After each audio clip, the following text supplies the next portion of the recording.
The southern kingdom. We know why they did absolutely amazingly bad things. We know why they self-destructed. They had something in their theology that caused them to act in an irrational way.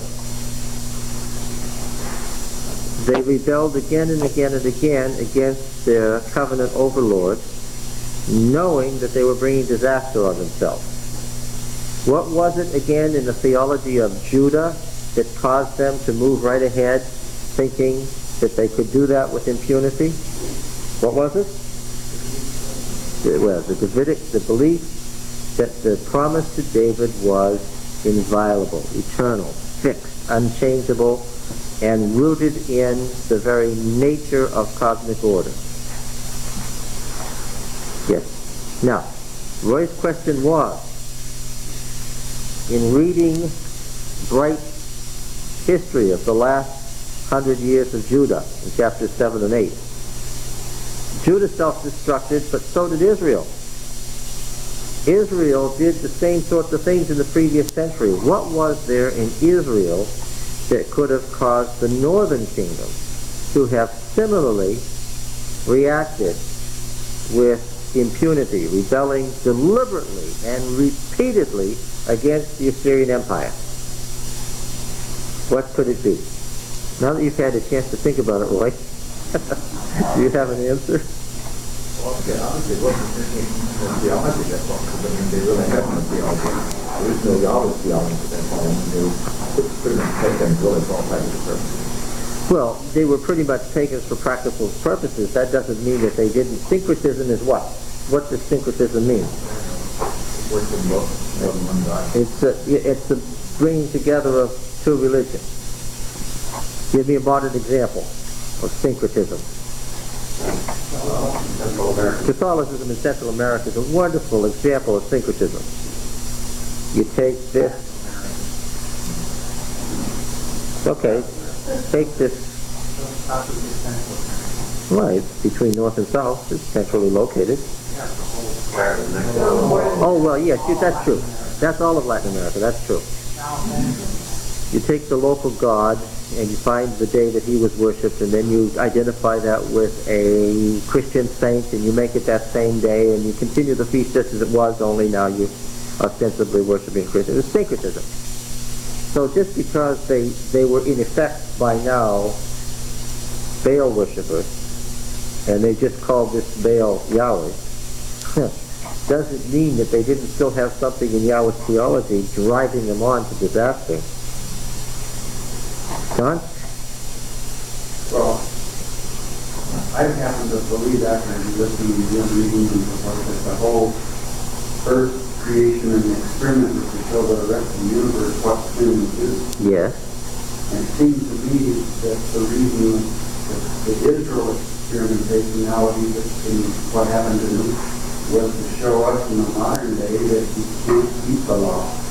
That Christ's blood and worked out salvation by faith. You accept that no matter how hard you try, you couldn't keep the law.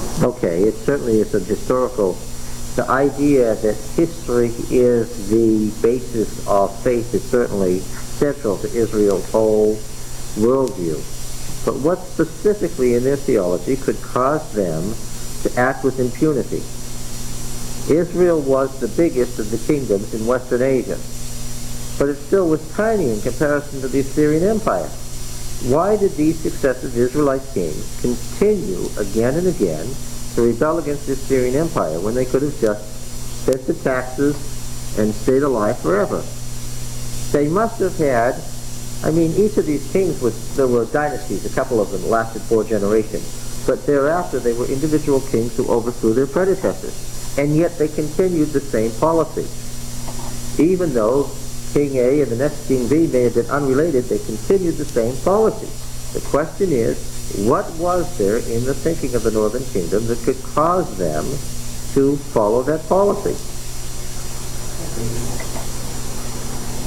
They have the similar statement to the first king of the north that if he accepted his model of God, that God would make humans. Yes, but Jeroboam the first did not have an eternal kingdom, nor was there an eternal dynasty. He lasted 4 generations and then his dynasty was gone. But they were still the Sinai covenant. You think it was the Sinai covenant that they were relying on? Well, it certainly had to be the basis of what they did, but it wasn't Judah. Well, where does Deuteronomy come from? Well, where does Deuteronomy come from? Where does it originate from? The north or the south? From the north. And the Deuteronomist is clearly trying to deal with an idea and to correct that idea at various points. He deals with an idea again and again. What is the promise based on for their possession of the land? What do they hark back to again and again? Let's see, what's in the northern kingdom? What are some places? Bethel, Shechem. What do these places remind you of? Bethel, who do you think of? Jacob. Shechem, what do you think of? Abraham and Jacob. Okay. So when you go to the great cult places of the northern kingdom, who are you emphasizing? The patriarchs. And again we've seen that D deals with the promise to the fathers. He takes the promise to the fathers, he states it unconditionally, and then adds on to it that what Israel does now will determine what?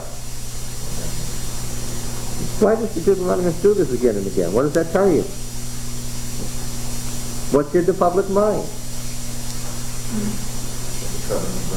The northern kingdom rests on what? Not the promises to the house of David, but what? The promises to the patriarchs, to the fathers. The fathers received these promises. The promises were viewed how? As unconditional. Israel is the descendants of the fathers. After all, the northern kingdom called itself what? Israel. Which is what? The covenant name given to Jacob at what place? At Bethel.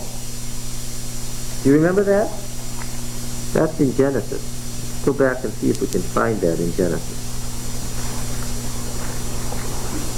Somewhere in the 30s, if I recall. Genesis 32.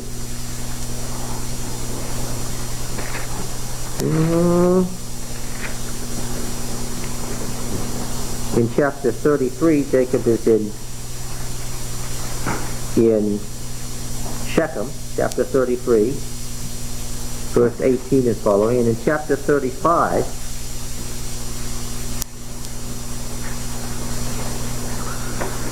this is what it says in Genesis 35. It's been a while, but let's look at it again.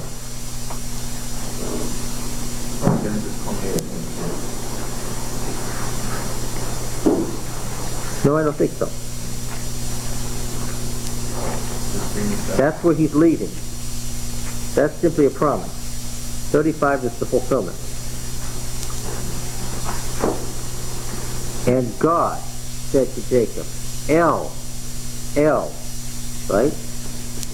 El said to Jacob, arise, go up to the house of El, that is Bethel, and dwell there, and make there an altar to El, who appeared to you when you fled from your brother Esau.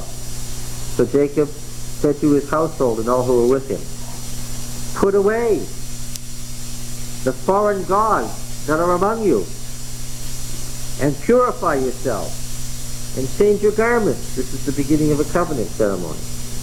And arise, let us go up to Bethel, that I may make there an altar to the El who answered me in the day of my distress, and has been with me wherever I have gone. So they gave to Jacob all the foreign gods that he had, and the rings that were in their ears. And Jacob hid them under the oak which was near Shechem.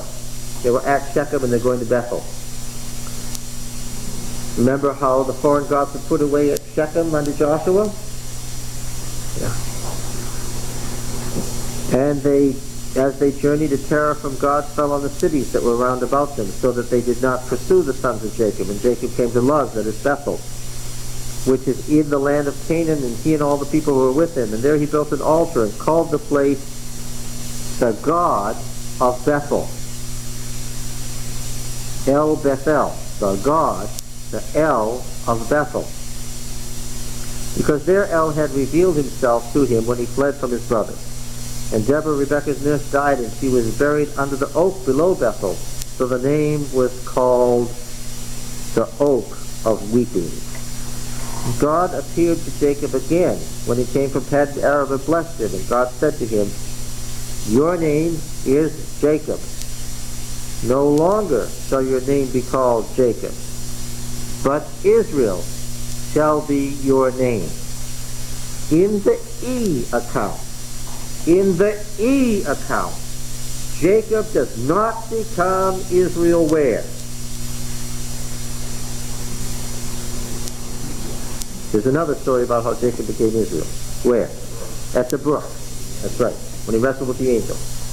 In the E account, that is not how Jacob became Israel. In E, Jacob became Israel where? When he went to Bethel and built an altar. This is good Northern Kingdom theology.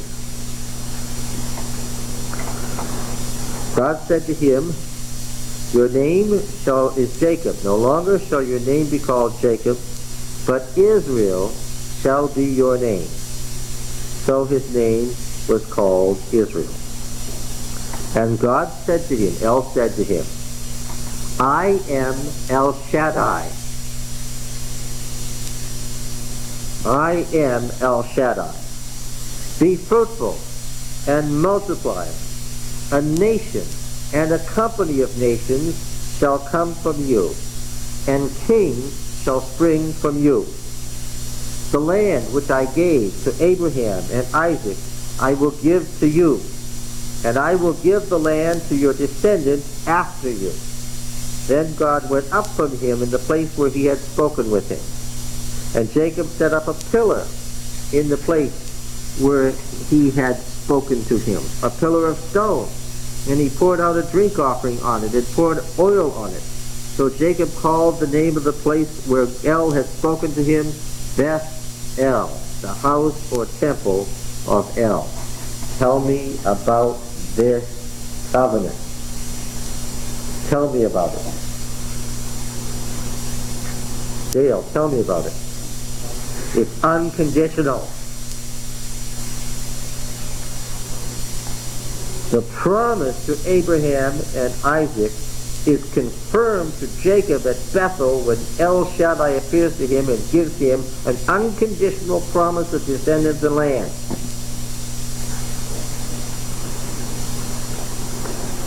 You get it? The answer to the question. Yeah, but that's not the whole story.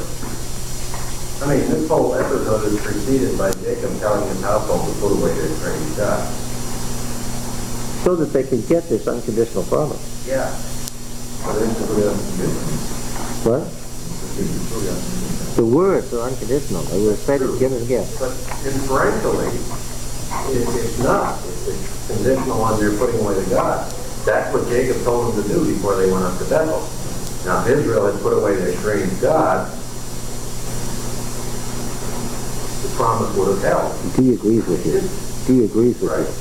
Okay. It looks to me like he says, "I will give you the land, and I will multiply you, and I will bring kings from you," but it doesn't say that it'll be forever. It just says, "I'm going to do this," which appears he did. He gave him the land, he gave him kings and stuff, but it doesn't say, "I'm going to give this to you forever." It just says, "I'm going to give it to you."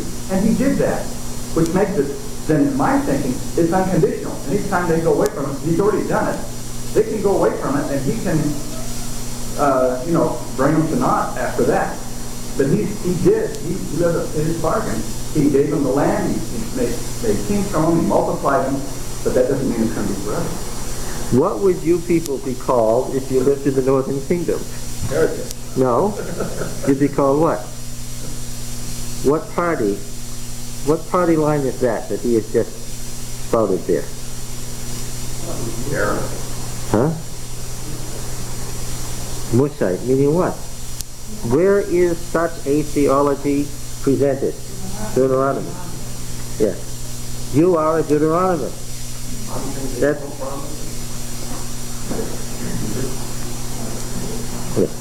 In the statement you just made, that God made an unconditional promise which he fulfilled by bringing them out of Egypt when they didn't deserve, giving them the land when they didn't deserve, and letting them foul up. That's the Deuteronomist viewpoint. God fulfilled his unconditional promise, but the Deuteronomist has a little phrase that keeps appearing in these sermons we've been reading. God promised the land. You did this so well. It was very well done. God promised the land unconditionally. And he unconditionally fulfilled the promise. You don't deserve it. You're evil. You're stubborn. You've rebelled from the day he called you. But he's going to do it anyway. But, here's his phrase. If you want your days on the land to be long, right? He promised to give you the land unconditionally and what? And he's going to. But, this is why he keeps coming back to this phrase over and over again. If you want your days to be long on the land, which you got unconditionally, even though you didn't deserve it, then what? Then you will do the following. Giving it to you unconditionally, but as you said, what? If they want to go away from it, then the Deuteronomist would say, God fulfilled his unconditional promise. If you lose it, that's your problem. So the constant call is to what? To keep that which has now been unconditionally granted. This is the strange way that Deuteronomy as a book deals with the covenant with the fathers. Again and again he will state it unconditionally. And then say, and just as God gave it unconditionally, he's going to fulfill it no matter what. But, and he quickly, because he's arguing with the theology, he doesn't begin by, as we would with P. With P we would say what? No, the promise was what? The promise was conditional, right? Yeah. But in Deuteronomy, they'll say, oh yes, God promised the fathers something unconditionally, and you're getting it even though you don't deserve it. There's absolutely no reason to do this, except that Yahweh swore that he would, so he's going to do it. But that doesn't mean that this unconditional promise, once fulfilled, is going to stay fulfilled forever. That second part is what drove Israel over the cliff. They said an unconditional promise means what? An eternal unconditional promise. Right? Very good stuff here today. That is a parallel to the surety of salvation in the New Testament. And Paul says is that if we really do acquire the salvation, walk away from it, then there's no salvation. That's right. Even though it was unconditionally offered. It is unconditionally offered, and it is unconditionally given. But if you want to walk away from it, yes. you lost it. Yes. We have run up against this several times in his statement. You mentioned something eternally, and that seems to me to equate to the present message today. Oh, that's the great thing about the way Deuteronomy is written. Deuteronomy is written so that what? The Deuteronomist makes sure that you understand that his words are always written to you this day. Yeah. As far as he's concerned, if he thinks that we're going to read his words 30 centuries later and study them, what would he say? That's right. I'm writing to you this day. Okay. In chapter 9 we had this.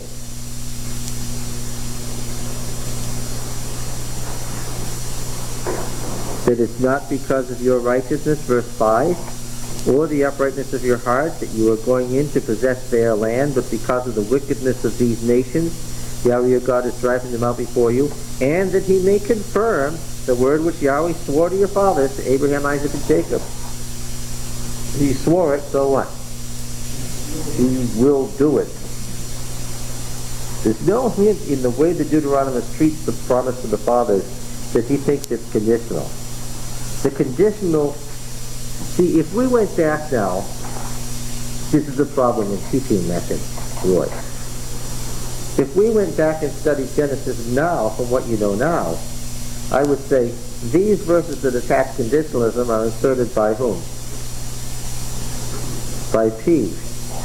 And these verses here at E that say it's unconditional are typical Northern Kingdom viewpoints.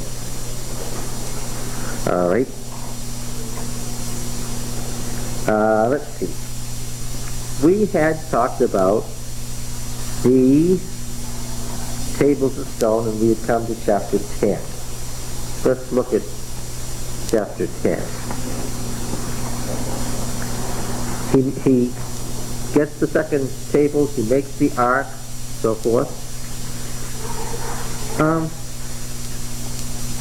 And it says, after a note about travel in verses 6 and 7, it says, speaking of their time at Sinai, at that time Yahweh set apart the tribe of Levi to carry the ark of the covenant of Yahweh, to stand before Yahweh to minister to him, and to bless his name, to bless in his name rather, to this day.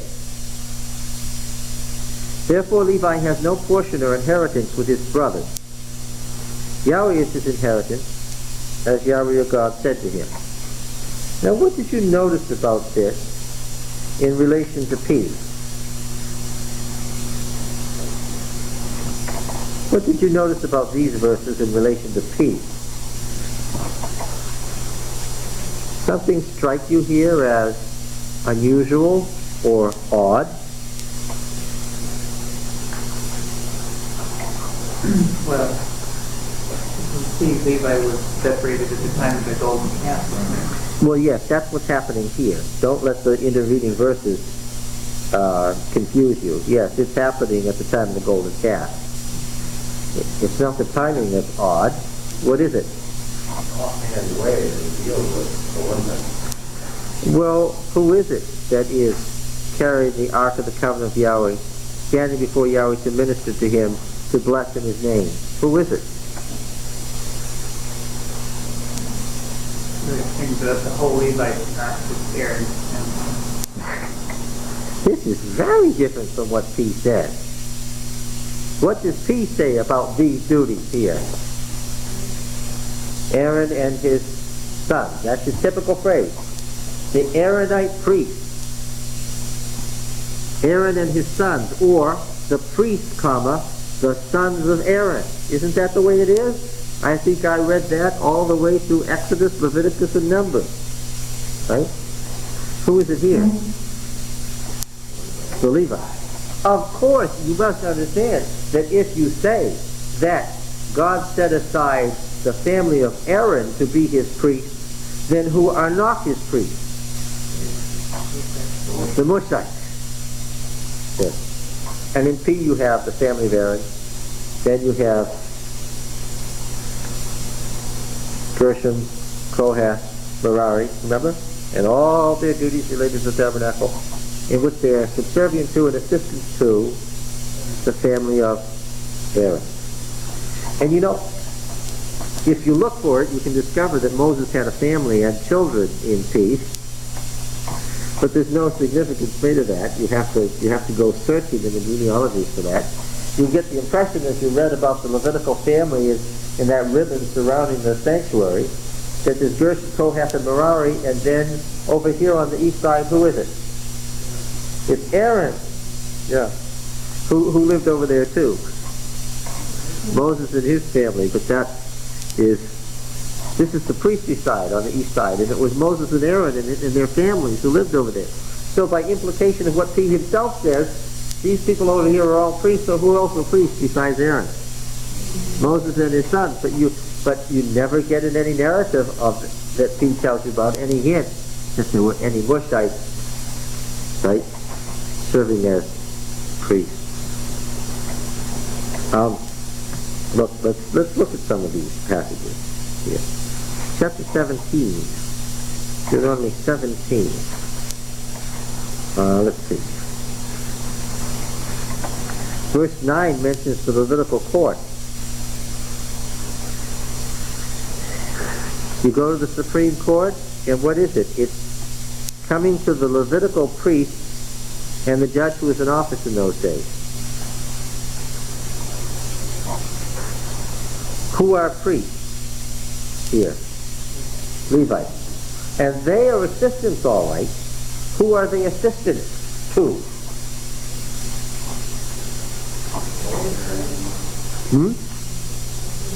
To the head judge. Yeah. Yeah, they're right under the tribe of Levi as the assistant to the judge. And who was the first judge? Moses. Yeah. All right. Verse 18 in the same chapter. The king has to get a copy of the book of the law. When he sits on the throne of his kingdom, verse 18, he shall write for himself in a book a copy of this law from that which is in the charge of the Levitical priest. The Levitical priests, of course, keep the book of Deuteronomy because that's their function. So obviously, if they're going to make judgments, where are they going to make judgments from? Yeah. And what about sacrifice? Chapter 21.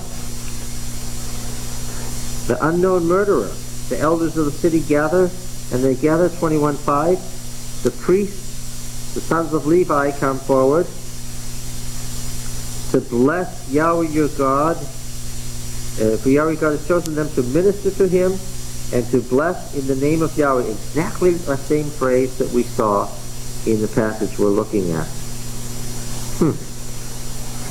Chapter 24, verse 8.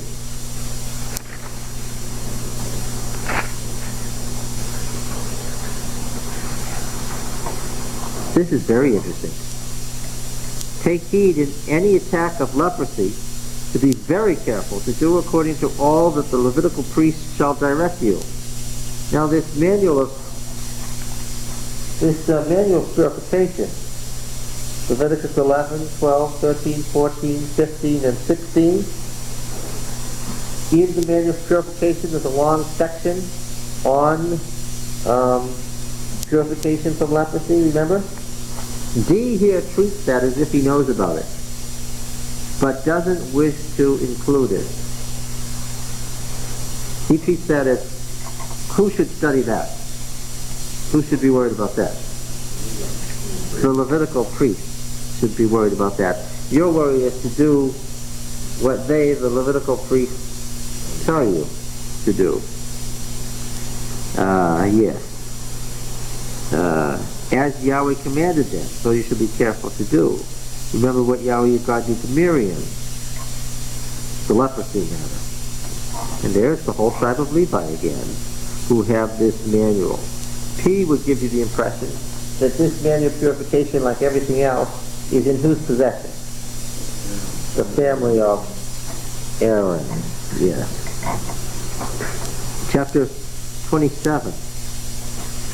Chapter 27, the blessings and curses.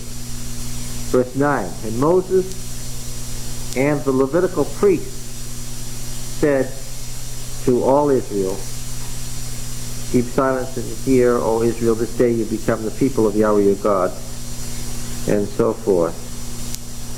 And you remember the passage we looked at before in chapter 31. Who does Moses give the book to? 31:9.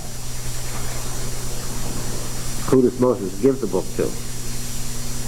Moses wrote this law and gave it to the priests, the sons of Levi, who carried the Ark of the Covenant of Yahweh, to all the elders of Israel. And Moses commanded them, and so forth. In verse 25, Moses commanded the Levites who carried the Ark of the Covenant, take this book of the law and put it by the side of the Ark, and so forth. Now this is going to have some very interesting effects on things like who gets the tithe, who gets the second tithe, who gets the first fruit.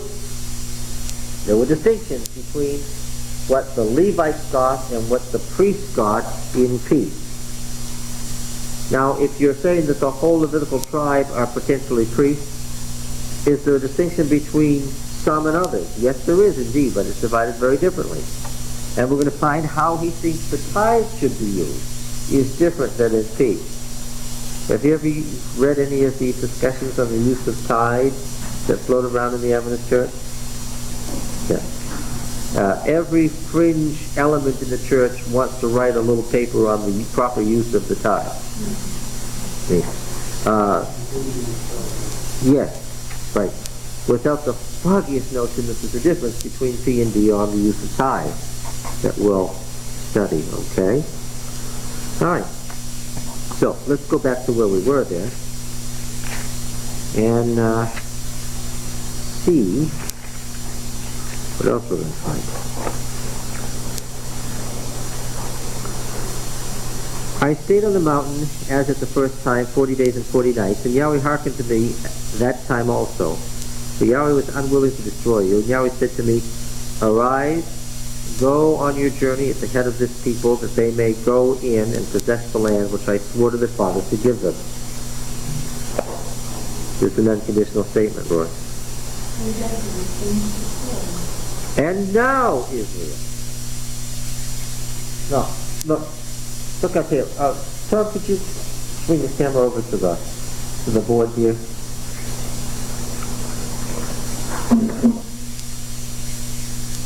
We saw that this whole section of covenant renewal sermon, Deuteronomy proper, the book begins in what chapter? Chapter 5.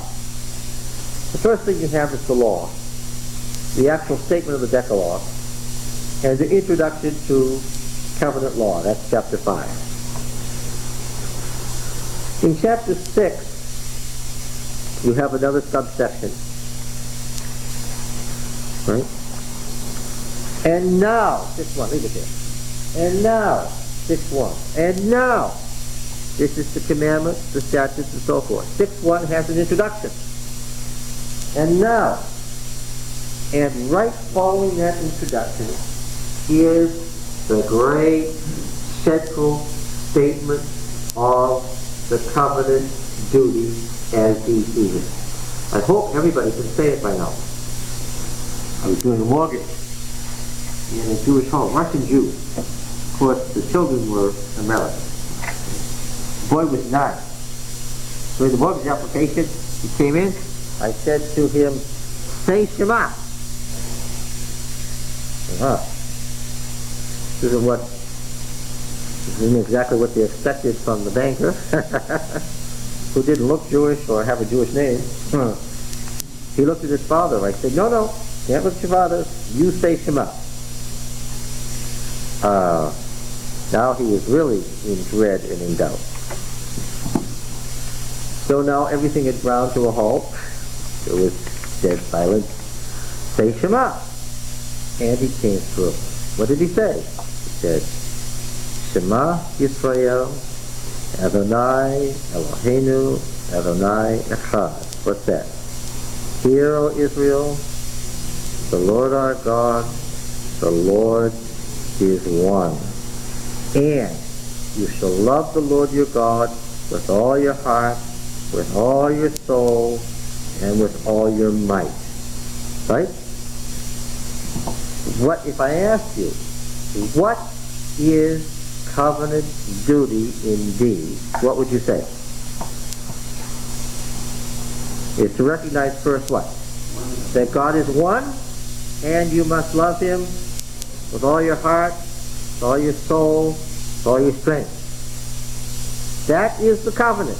What's the obligation of covenant? Indeed, that's it. Now that's where he begins. That's the body of the covenant. Right there. Everything in 6 and 7 is a further discussion or illustration of that statement. Okay? Now, of course, when we come to the conclusion, what do you think we're going to come to? That same statement, okay? Now, what is chapters 8, 9, and 10? It is within the covenant the historical recitation of what has happened in covenant history so far. It's the historical illustration of their duty to keep covenant. What has happened to them so far shows when things go well if you keep in covenant and when they go badly if you don't. That's the historical illustration.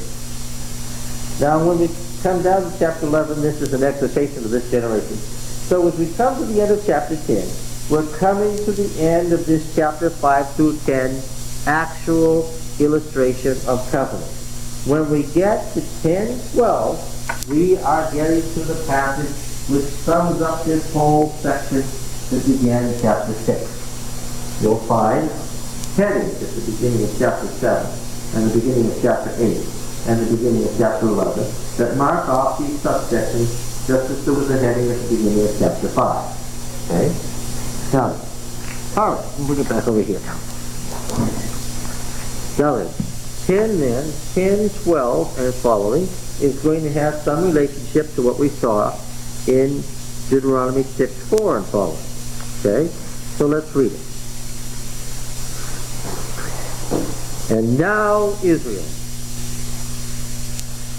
what does Yahweh your God require of you?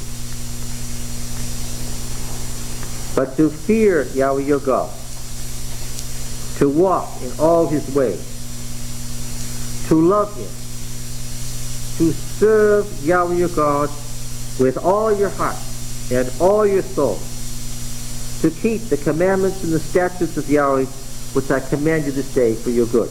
The same statement of Shema, parallel words. Behold, to Yahweh your God belong heaven and the heaven of heaven, the earth, and all that is in it, and all that is in it, universalism. Yet, wrath in Hebrew means a strong adversative. Even though God owns everything, adversative. However, in spite of that, even though he is the universal God of everything, and every people is his, adversative, but Yahweh set his heart in love upon your fathers and chose their descendants after them, you above all people, as at this day. Okay? The universal and the particular. He is the universal God of every people, but even though that is true, he made you his own special people. Circumcise, therefore, the foreskin of your heart, and be no longer stubborn. Classic Deuteronomic language. For Yahweh your God is a God of gods and Lord of lords, the great, the mighty, and the terrible God, who is not partial and takes no bribe. He executes justice for the fatherless and the widow, and loves the sojourner, giving him food and clothing. Love the sojourner, therefore, for you were sojourners in the land of Egypt. You shall reverence Yahweh your God. You shall serve him and cleave to him, and by his name you shall swear. He is your praise. He is your God, who has done for you these great and terrible things which your eyes have seen. Your fathers went down to Egypt 70 persons, and now Yahweh your God has made you like the stars of heaven for multitude, his promised fulfillment scheme. And now he has made you as the stars of heaven for multitude. I can tell it's not Moses speaking at the Exodus, it's the Deuteronomy speaking in his day when Israel is what? When Israel is a great multitude.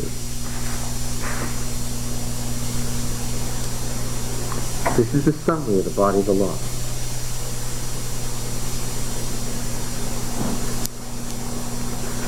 You shall therefore make it seem like 11:1, like he's continuing his statement. That's not what the Hebrew says. What is it, Richard? It's a simple wow. Yeah. Yeah. There's no therefore there. There's a word for therefore, and it isn't there. We should read,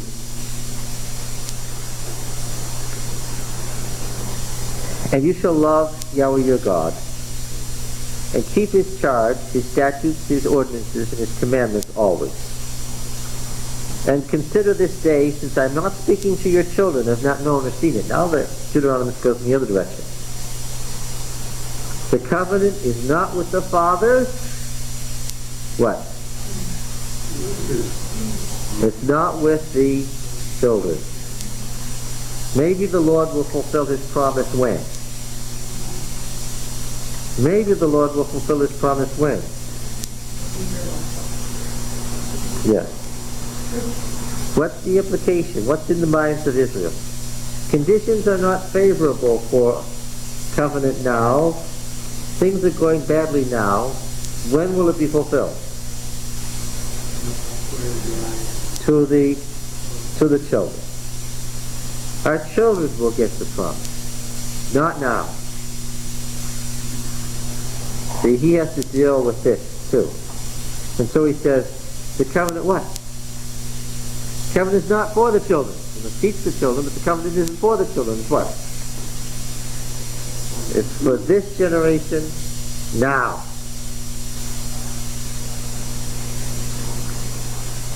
Consider this day, since I am not speaking to your children who have not known or seen it. Consider the discipline of Yahweh your God, his greatness and his mighty hand and his outstretched arm, his signs and his deeds which he did in Egypt to Pharaoh, the king of Egypt, and to all his land, and what he did to the army of Egypt, to their horses and their chariots, how he made the water of the Red Sea overflow them as they pursued after you, and how Yahweh has destroyed them to this day. And what he did unto you in the wilderness, until you came to this place. And what he did to Dathan and Abiram, the sons of Eliab, the son of Reuben. How the earth opened its mouth and swallowed them up with their households and their tents and every living thing that followed them in the midst of all Israel. For your eyes have seen all the great work which he did. You shall therefore keep all the commandments which I command you this day, that you may be strong and go in and take possession of the land which you're going over to possess, and that you may live long on the land which Yahweh swore to your fathers to give them and to their descendants, a land flowing with milk and honey. For the land which you are entering to take possession of, it is not like the land of Egypt from which you've come, where you sowed your seed and watered it with your feet like a garden of vegetables. But the land which you are going over to possess is a land of hills and valleys, which drinks water by the rain from heaven, a land which Yahweh your God cares for. The eyes of Yahweh your God are always upon it, from the beginning of the year to the end of the year. And if you will obey my commandments, which I command you this day, to love Yahweh your God, a couple of things. The story of Dathan and Abiram is in J&E. The story about how Korah rose against Aaron is a story inserted by whom? The story of how Korah rose against Aaron is a story inserted by whom? By P. Does D use that story? No, he omits that entirely. A story of an argument against the house of Aaron is not in D. Now we saw that it was inserted in P because as we read in Numbers 14, we could see that there were two stories, and we could separate them out and read them side by side. Skillfully interlaced, P did, but he added that in. He doesn't use that. Here again is one of those promises stated unconditionally, but if you want to live long now on the land that you're going to get, okay.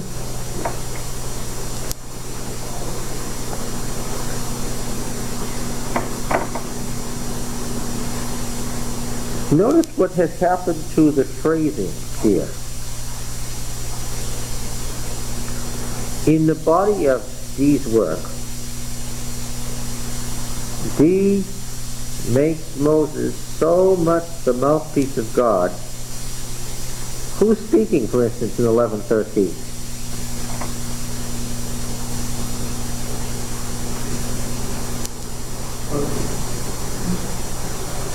Moses is speaking? And if you will obey my commandments, which I command you this day, to love your God and serve him with all your heart and all your soul.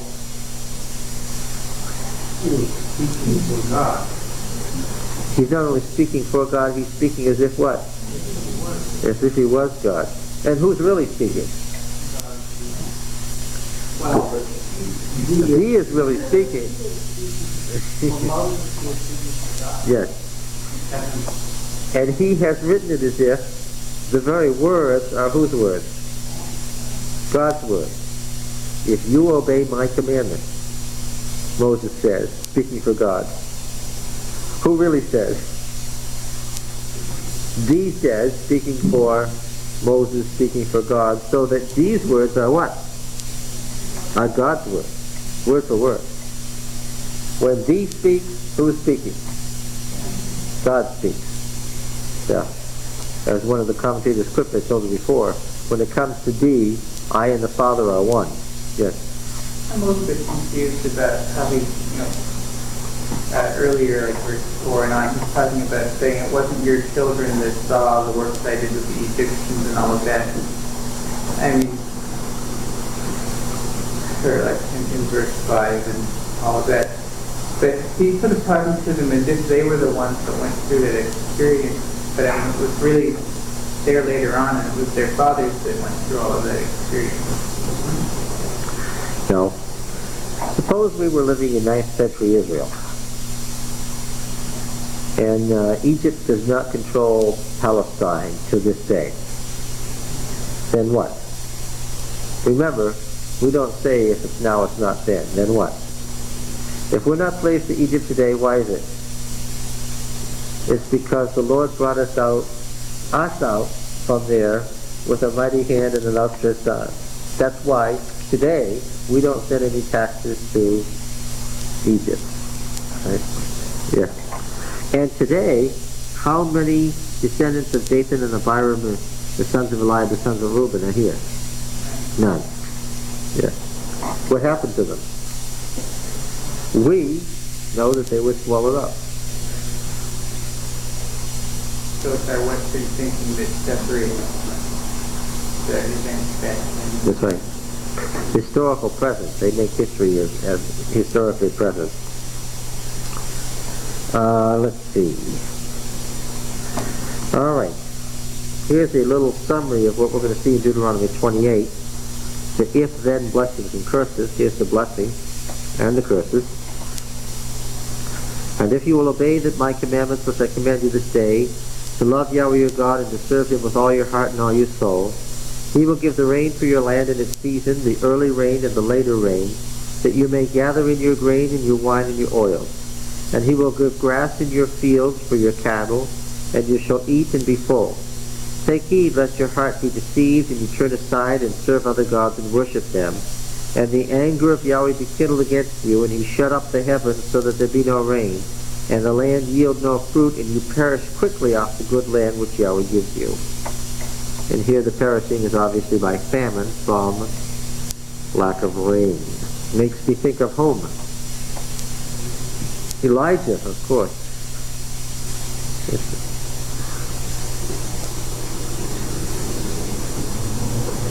You shall therefore lay up these words of mine. This is what we saw in Deuteronomy 6 to 8. Stated in other words now. In your heart and in your soul you shall bind them as a sign on your hand, and they shall be as frontlets between your eyes. And you shall teach them to your children, talking of them when you are sitting in your house, and when you are walking by the way, and when you lie down and when you rise. And you shall write them on the doorposts of your house and upon your gates, that your days and the days of your children may be multiplied in the land which Yahweh swore to your fathers to give them, as long as the heavens are above the earth. An eternal promise. For if you will be careful to do all this command which I command you to do, loving Yahweh your God, walking in all his ways and cleaving to him, then Yahweh will drive out these nations before you, and you will dispossess nations greater and mightier than yourself. Every place on which the sole of your foot treads shall be yours. Your territory shall be from the wilderness and Lebanon, and from the river Euphrates to the western sea. No man shall be able to stand against you, and Yahweh your God will lay the fear of you and dread of you along all the land that you shall tread, as he promised you. The boundaries here given happen to be what?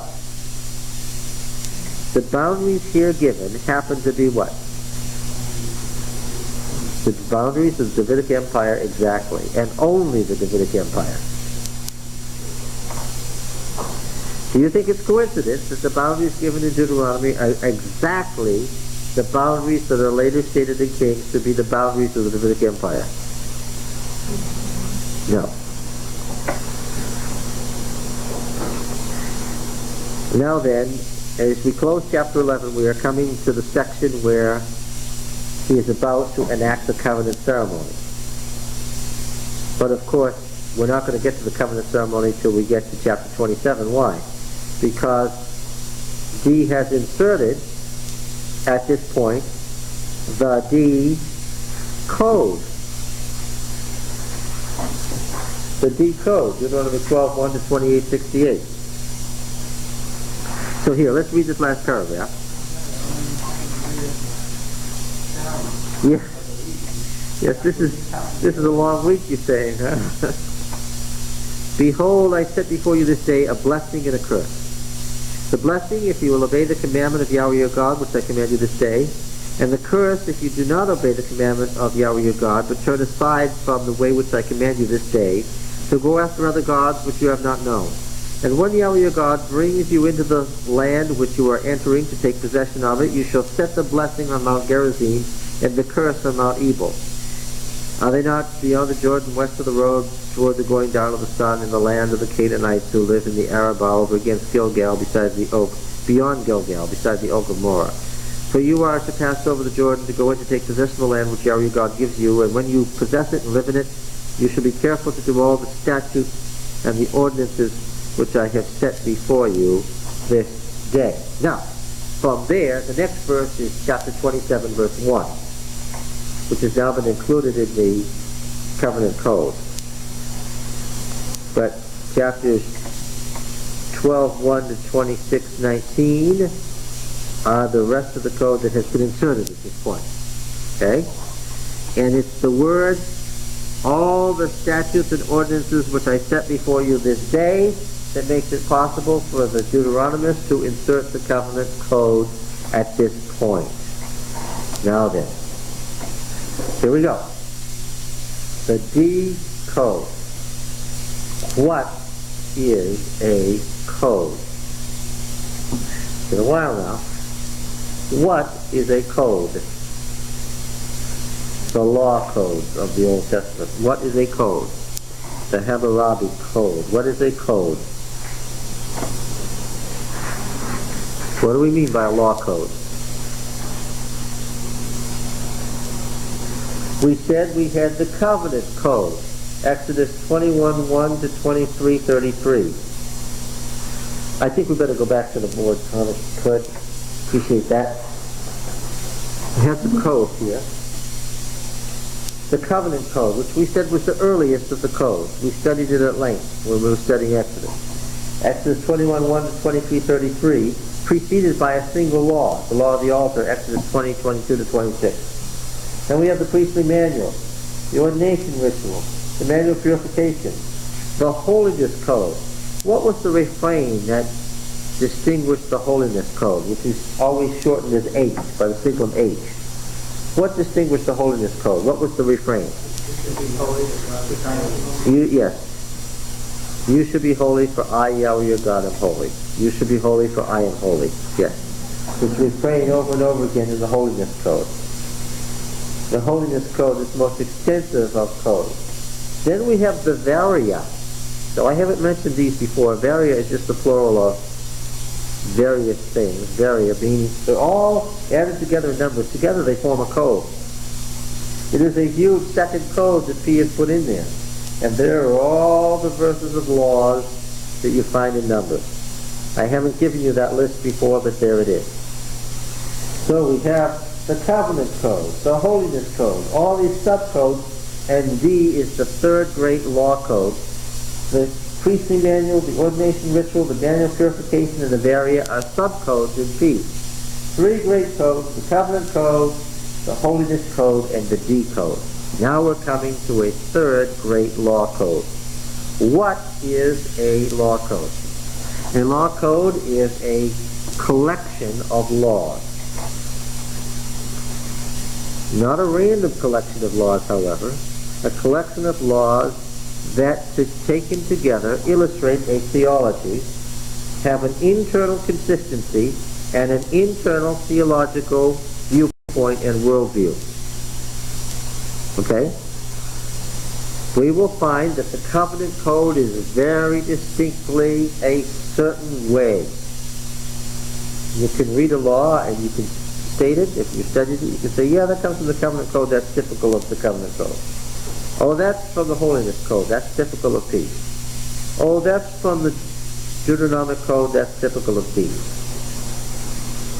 The laws themselves represent a viewpoint.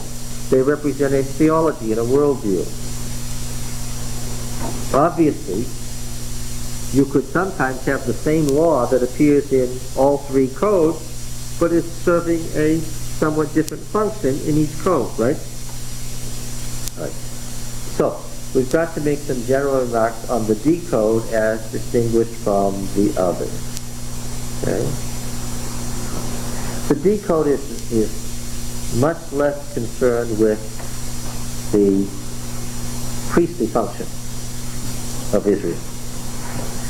P sees Israel as a nation of priests, and the laws reflect the idea that all of the citizens of this nation are themselves serving a priestly function. So in P, the Holiness Code has much to do with our role as priests to the world. Okay? P is much less concerned with that. Remember that holiness, Yahweh is the holy God who's dwelling in Israel, is one of the great theological touchstones of P. In D, it's treated somewhat differently. Yahweh your God is the God who brought us out of Egypt, who has redeemed us, ransomed us, who has care for the poor, the fatherless, the widow. Yahweh is the sole God. Monotheism is a big deal indeed, and therefore anything that tends away from monotheism toward polytheism is going to get the full treatment. If you want to know what might earn you the death penalty in P, ask what would not be appropriate to a priestly individual. Okay? Whatever might not be appropriate to a priestly individual might end you up dead in P. In the Deuteronomists, however, what's going to get you dead faster than anything else? I don't care if you're the king. I don't care if you're a priest. I don't care if you're a prophet. I don't care if you're an elder of a city or a tribe. The thing that can get you dead, I don't care if you're my favorite brother. The thing that can get you dead faster than anything else in D is what? Is any tendency away from Yahweh as the sole God. Anything that tends toward polytheism of any kind, syncretism, is going to get you killed. Okay? Social conditions in line with the whole prophetic movement, and I've said several times by now, and it's probably slowly sinking in, the prophetic movement, prophecy, the prophetic movement rose out of the Deuteronomic party. Prophecy comes from the priests of the Mosaic house. Okay?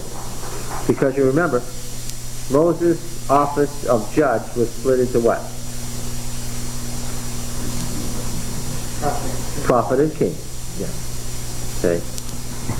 So, the prophetic movement in the Northern Kingdom. When we think of the prophetic movement in the Northern Kingdom, who do we think of? Well, we think of Hosea, of course, but who else do we think of? We think of Amos, yes, of course, but who else first? Oh, Jeremiah, yes, eventually, but who first? What do we think of? Elijah and Elisha and the prophetic school and the whole clash between the prophetic movement and the monarchy's priesthood. Yeah. All right. In the prophets generally, there is concern for social issues, right? What's Elijah going to do? He's going to come and turn the hearts of the children to the fathers and the fathers to the children. That's a social issue. Concern for the fatherless, the widows, the sojourner, the runaway slave, the dispossessed priest, the poor in general, is much more pronounced in Deuteronomy. Okay? There's much more motivation clauses in the laws of Deuteronomy than in the other codes. And the motivation clauses are going to be, you can already say them because you already know typical Deuteronomic language, right? You shall love the sojourner. Why? Because you were a sojourner in the land of Egypt, and Yahweh your God brought you forth from there. I mean, we can speak like the Deuteronomists, right? I should be able to give you 10 statements, and you can identify which one is P and which one is D, because they don't sound alike. All right. Yeah. In D, you can get killed very quickly for idolatry and syncretism. So what must have been going on at the time the D code was constructed? A lot of syncretism and idolatry, yes. Nothing was written by accident. Interestingly, indeed, keeping the skin of the animal on the right shoulder is not going to get you the death penalty, right? Doing things that are inappropriate for the priestly role of Israel is not going to get you killed. In fact, D isn't much interested in that. And he's really not interested in an awful lot of things that P is interested in.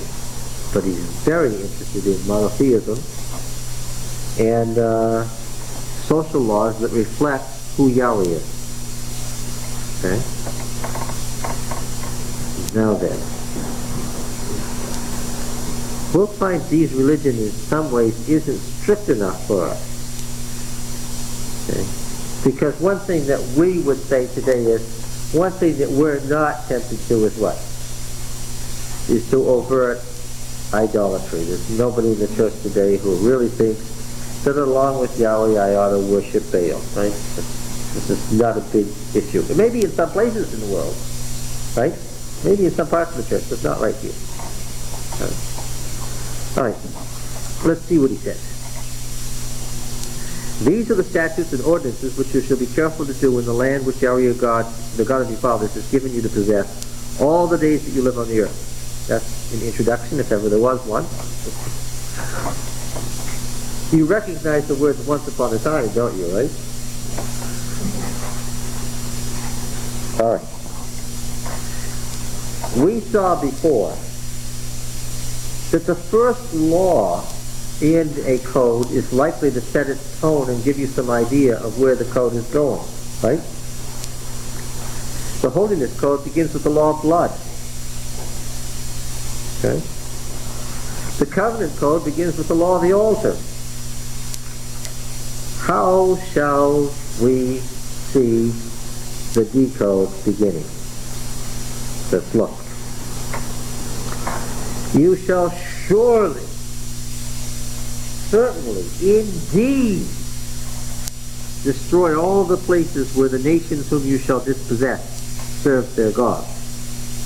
Upon the high mountains and upon the hills and under every green tree.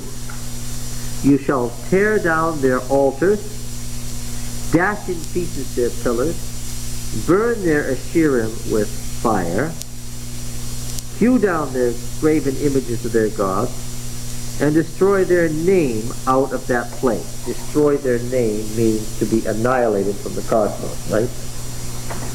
By the way, why would the Asherim be the female fertility deities made from wood? You can burn the Asherim, they were made from wood. Why? Why wood rather than stone?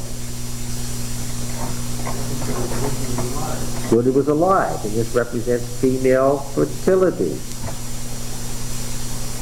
Right? Yes, that high. Wood was alive in a way that rock is not. And this represented female fertility. Destroy their name out of that place. You shall not do so to Yahweh your God. But, strong adversity, you shall seek the place.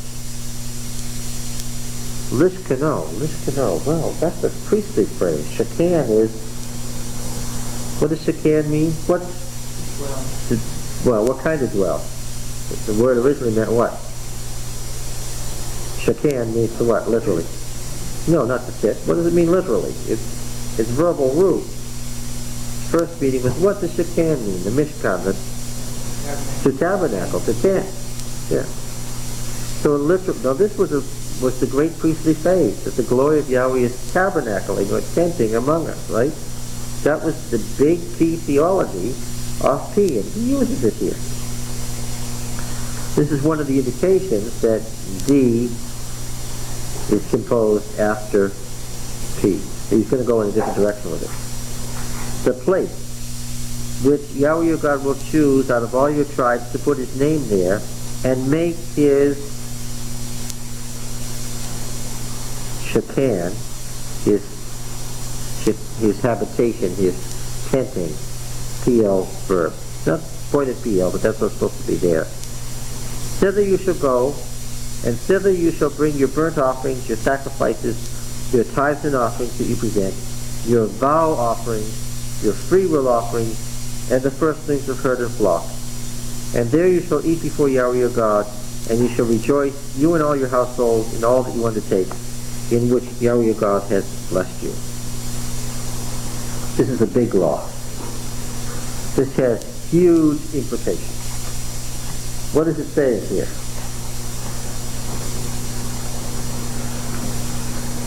There's only one God. There's only one. Well, yeah, see, he makes this monotheism have a practical religious or cultic effect. And what is that? There's only one God, and as a result, there's only what? One altar. This restricting of religion is astounding. You can't imagine such a restricting of religion, or at least of cultic practices of religion. Apparently, D must think religion consists of more than the practice of the cult. Could he sense that the mere practice of the cult and its rituals might become equated with religion? And people might get the idea that if they followed all these cultic practices and rituals, what? They had done the sum of religion. That doubtless is his criticism of peace. The danger that you could think that the outward practice of religion is the essence of the religion. If you can't sacrifice anywhere but one place and the place is a long way off, then how do you conduct your religion at home? He's going to say that in the next several chapters.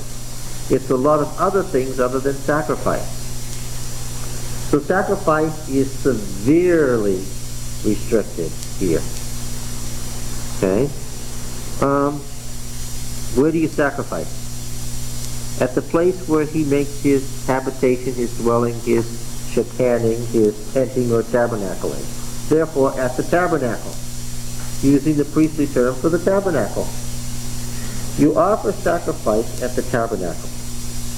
And that's where you bring all your offerings, and that's where you eat before the Lord your God and rejoice, you and your household and all that you undertake. Right away, he started off with this rejoicing business. Right? You do that at one place, at the tabernacle. Now, I thought they would have known that from the beginning. After all, how many places did they have in the wilderness? One. Who said that? Who said that? That was the tradition that P had. Do you think that D believes that's how it was? Read on. What does he say? What's the next sentence? Read verse 8.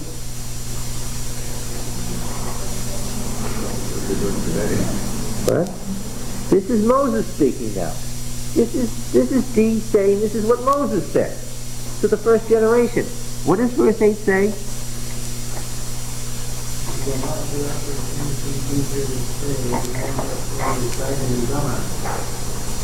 For you have not as yet come into the rest and inheritance which Yahweh your God gives you. Look, the way it was in P, how many altars did they have in the wilderness? One. And where was it? At the tabernacle. And so that's the way it was from the beginning. But D says what? Shocking, shocking, this is shocking. This is a shocking rejection of the viewpoint of P. What does he say? He was saying that everybody, when it came to the matter of sacrifice, what? Everybody was doing their own thing, as they did in the patriarchal time. How many sacrifices were there? People were sacrificing not as a nation at one altar, according to D, but what? As families individually. And D says, I'm straightening that out now. When we come in and when we get the rest, then there's going to be, when we get the rest, this is not the word, this nuke, this N-U hard H, is not the word that P uses. When we get the rest, there's going to be one altar. There isn't now. And he's going to use, the historian's going to use the same phrase for the period of the judges. Everybody does what's right in his own eyes. Got it from here. Roy, what do you think?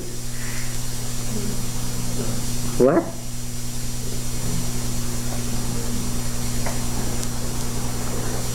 Well, I know that they didn't do it the way D says because I saw the picture right in Patriarchs and Prophets. So there was the tabernacle and there were all the tents and the pillar of cloud was right above it and the smoke was going up on one altar. I know it. What? Well, I've said this many times and I'm going to say it again. Adventism relies on but peace. We rely on peace. When we go to write the story of early Israel and the Exodus, we do what? We take P wholesale and what? Because we don't read carefully, we just simply do what? We treat D as if what? As if it doesn't exist. You don't have to deal with these fellows because you just don't read it, then it's okay.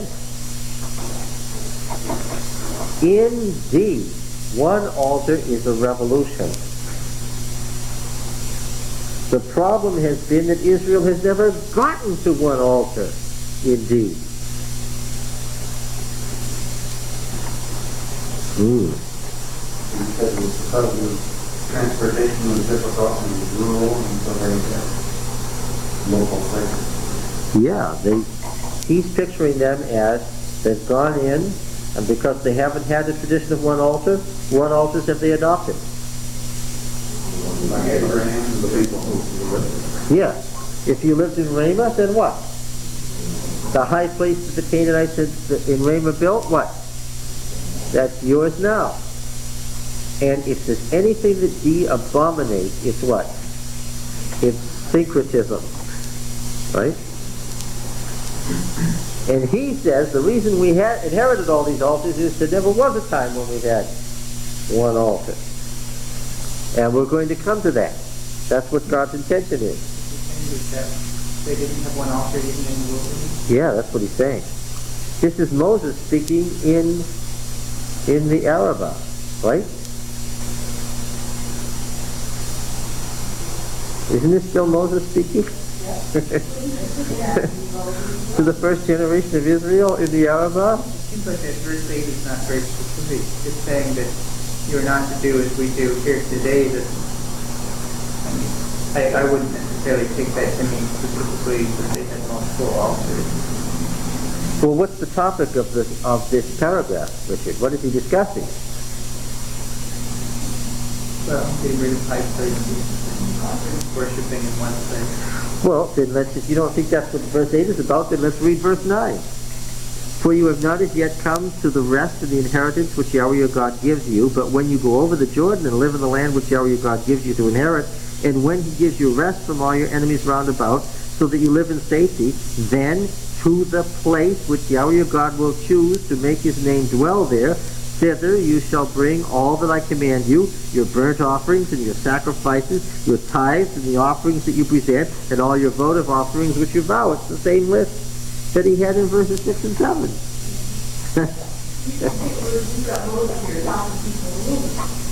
Yeah, This is what we do to get over there. that's right. So when is there going to be one altar? When? Get over there. And when you get over there and what? And you have conquered and you have rest. So it's only after the conquest that they're going to get the rest where they can set up one altar. Dee's view is that it wasn't there yet.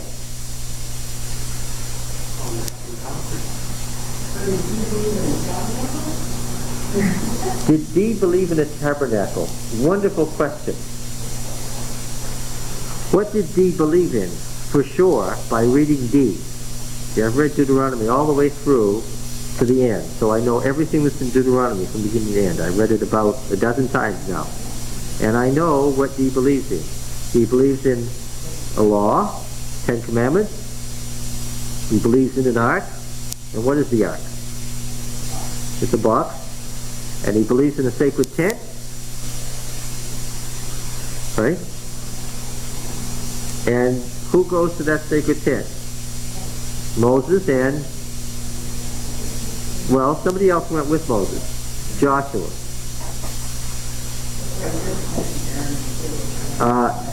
Remember, that's right. Aaron gets mentioned once in Deuteronomy. And what's that mention? About making the golden calf. Which is not a good thing, no. Which is not particularly a good priestly thing to do, because it was what? It was syncretism. Because Aaron said what? This is your God who brought you out. He didn't say, this is another God than Yahweh. He said what? This is Yahweh. It was syncretism, and as far as Dee is concerned, that's when his mouth gets dry and his hands begin to shake, and he begins to get emotionally involved, which is what? When the religion of Yahweh gets mixed with the religion of Baal. And in between the lines here, who's he kicking around? Aaron. Dee holds who responsible for this syncretism in Israel? The family of Aaron.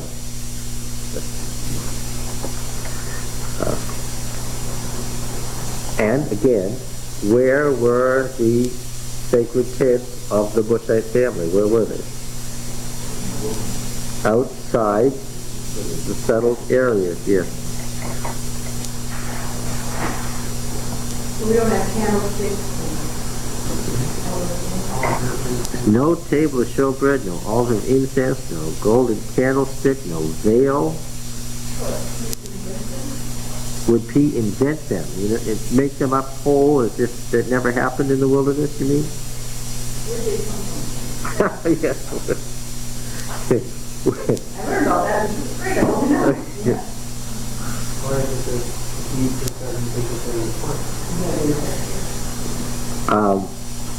In which case Dee is suppressing.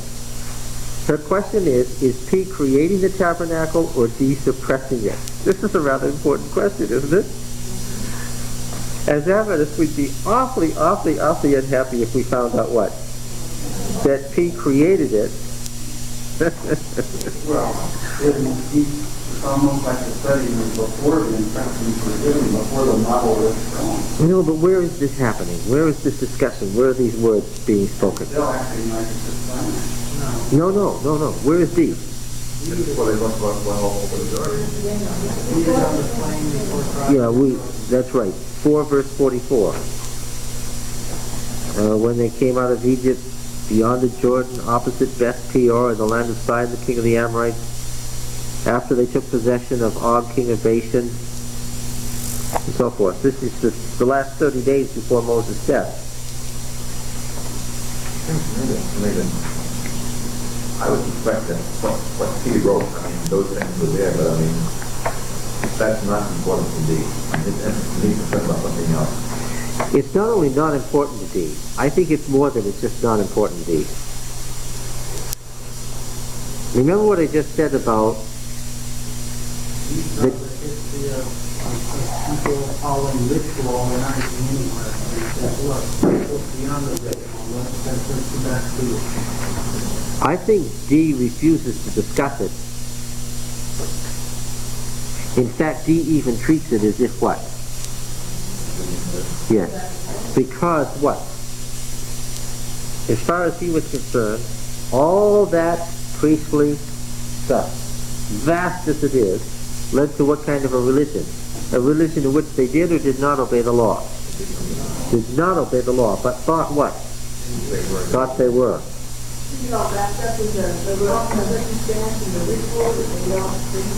Remember that the original successor to the tabernacle in the wilderness was what site?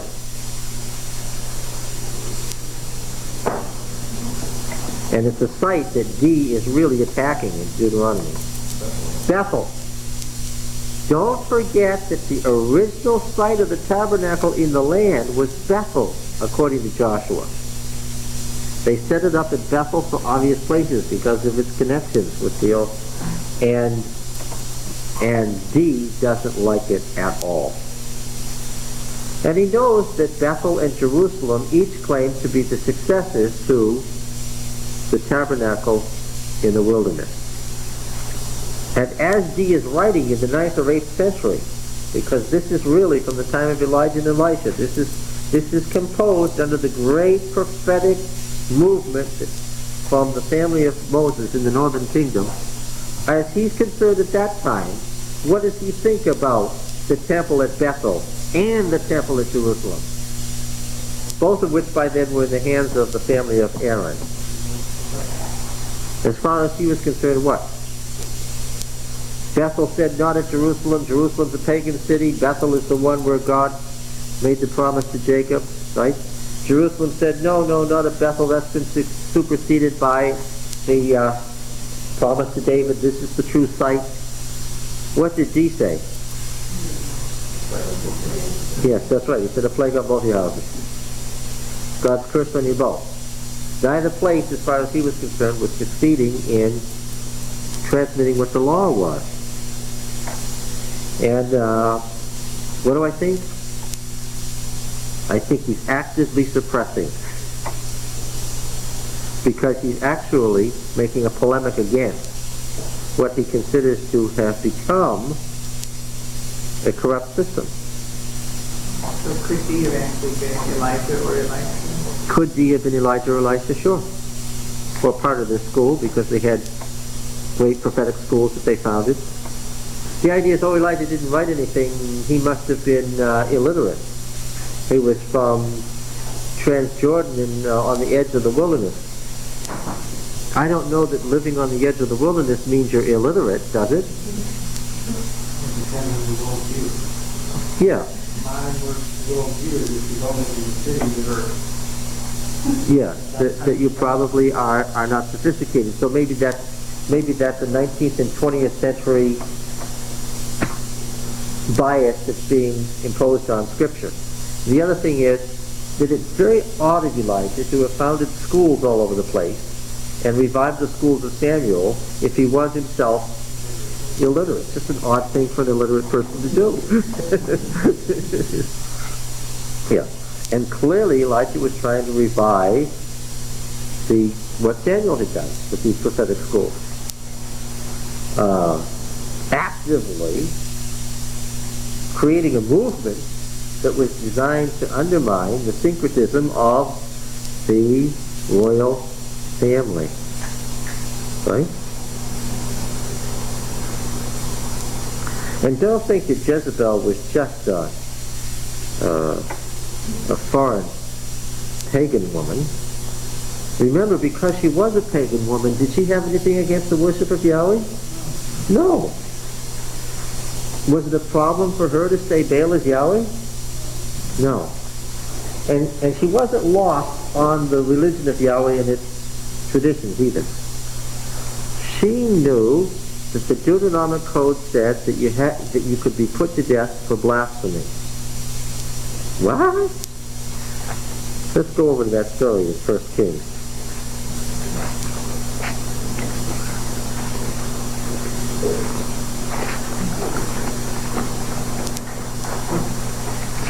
Surely not.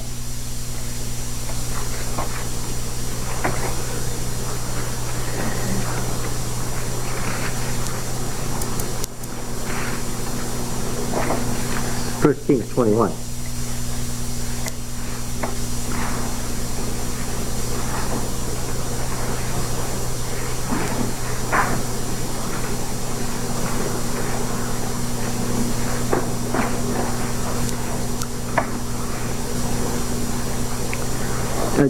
Ahab is unhappy because Naboth says, verse 4, I will not give you the inheritance of my father. It happens that we're coming to a Deuteronomic law that says the patrimony cannot be sold because God owns it.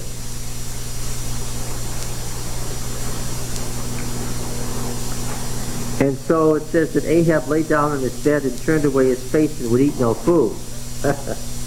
This is a great picture. Yes, he is.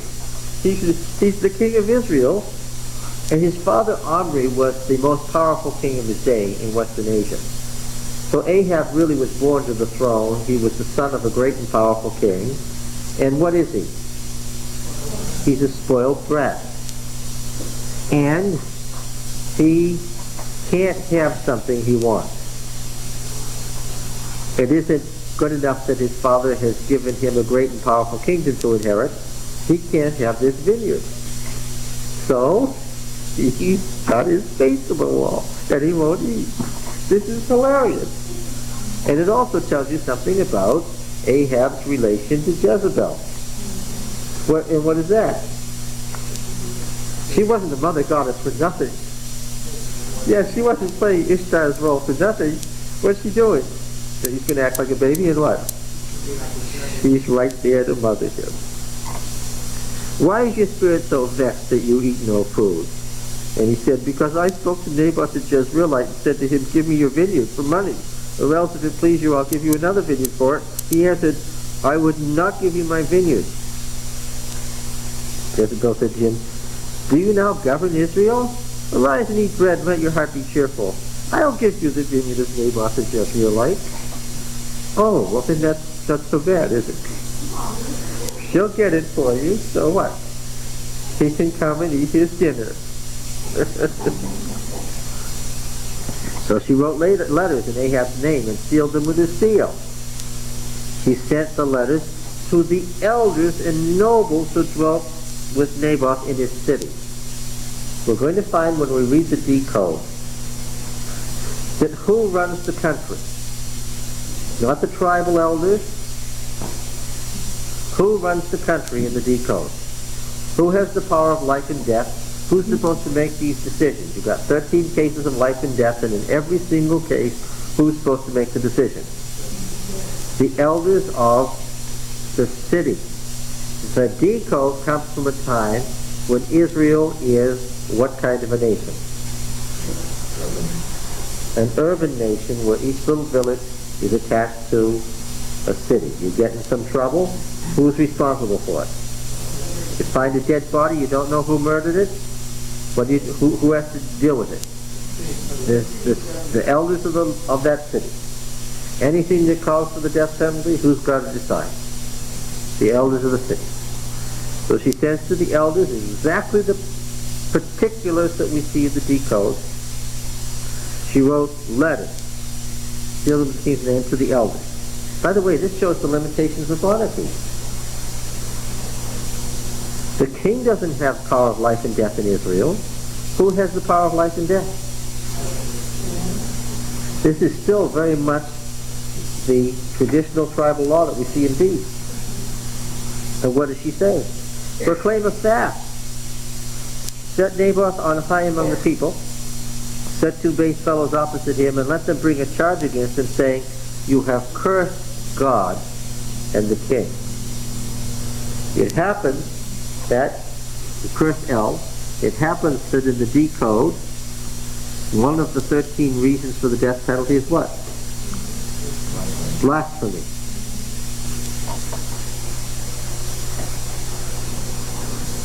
She's so dummy, she knows what she has to do. She's familiar with the law. Right? But she's not trumping up the charges herself. She's telling the elders to trump up the charge. She is telling the elders that they must charge him with blasphemy. That's yes.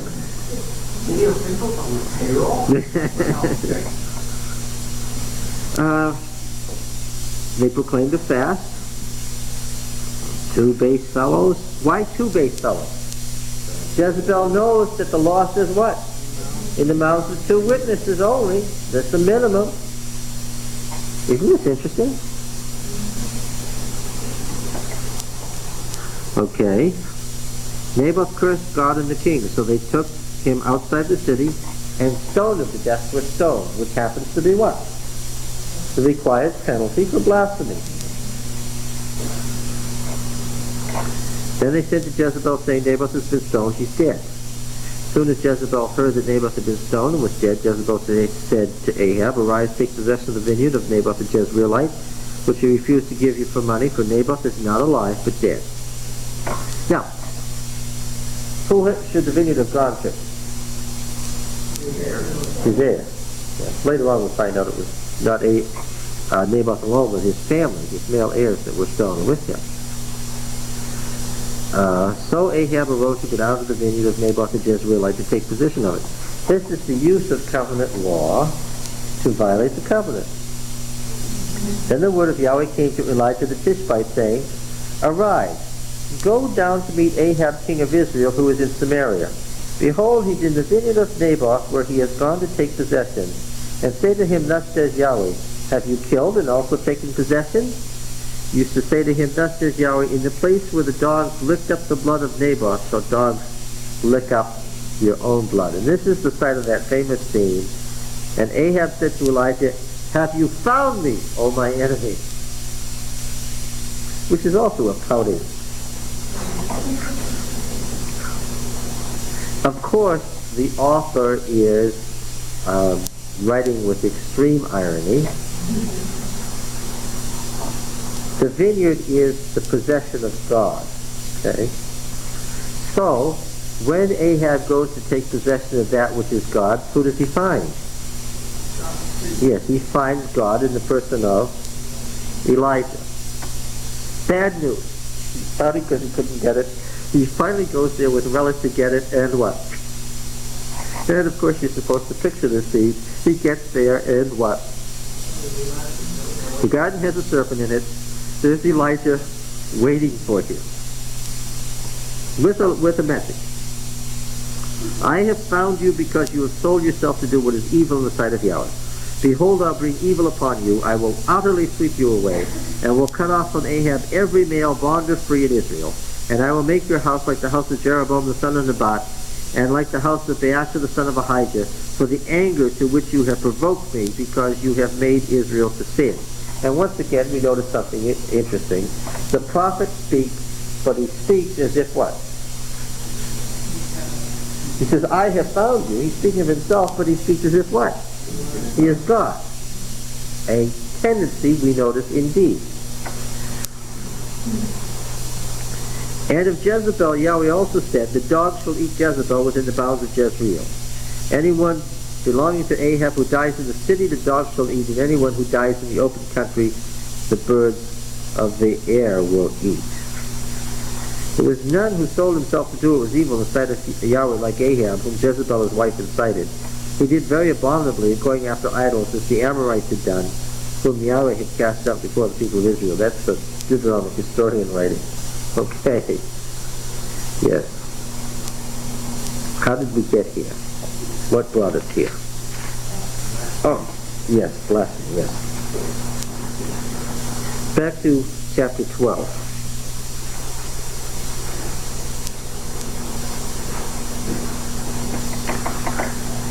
Okay, verse 12. And you shall rejoice before Yahweh your God, you and your sons and your daughters, your menservant, your maidservants, and the Levites that's within your town, since he has no portion or inheritance with you.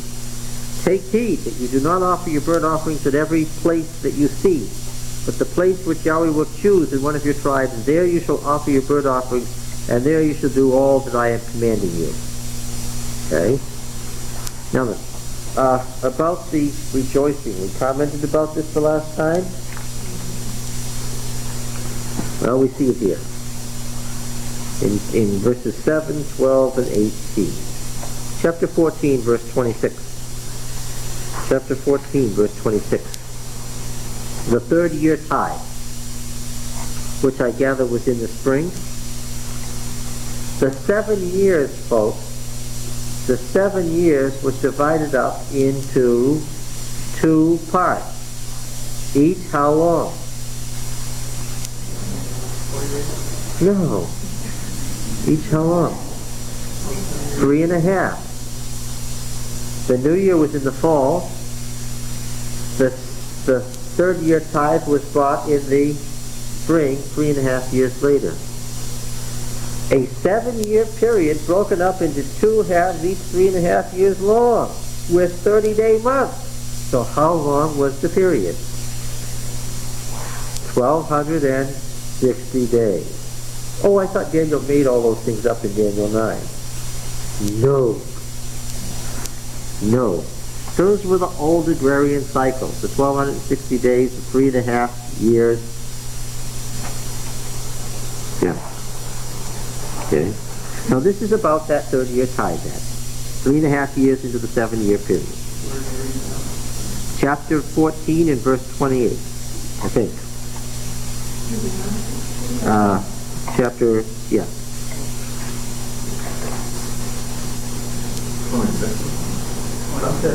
Am I lost? You said that Chapter 14 and verse 26, yes, okay. This is what you do with the 30-year tithe. If it's too long for you, verse 24. If the way is too long for you so that you're not able to bring the tithe, that's something heavy, big, like an animal. Because the place is too far from you, which Yahweh God will choose to set his name there, then you shall turn it into money.